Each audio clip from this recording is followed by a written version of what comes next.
Good afternoon, everyone, and welcome to this week's episode of my YouTube channel. My name is Jake Fryman. I'm a realtor with Keller Williams Community Partners here in Dayton, Ohio.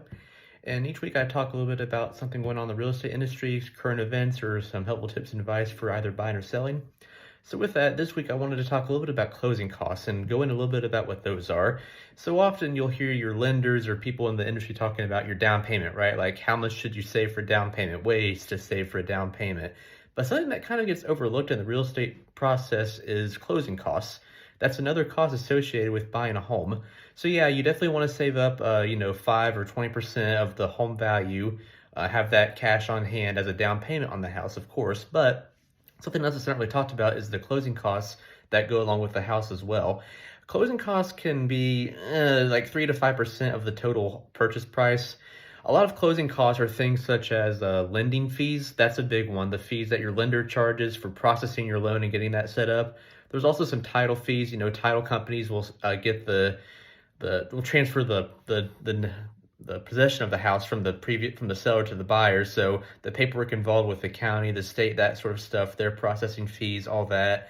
And then there's other associated closing cost fees as well. It could be things like other realtor fees. It could be same things like other legal fees or maybe some repair fees. You might get a credit from the seller. So it's something else to consider because so often people only talk about saving up for down payment, but unfortunately, if you're a buyer, you also want to have cash on hand for those other closing expenses, which do add up after a while.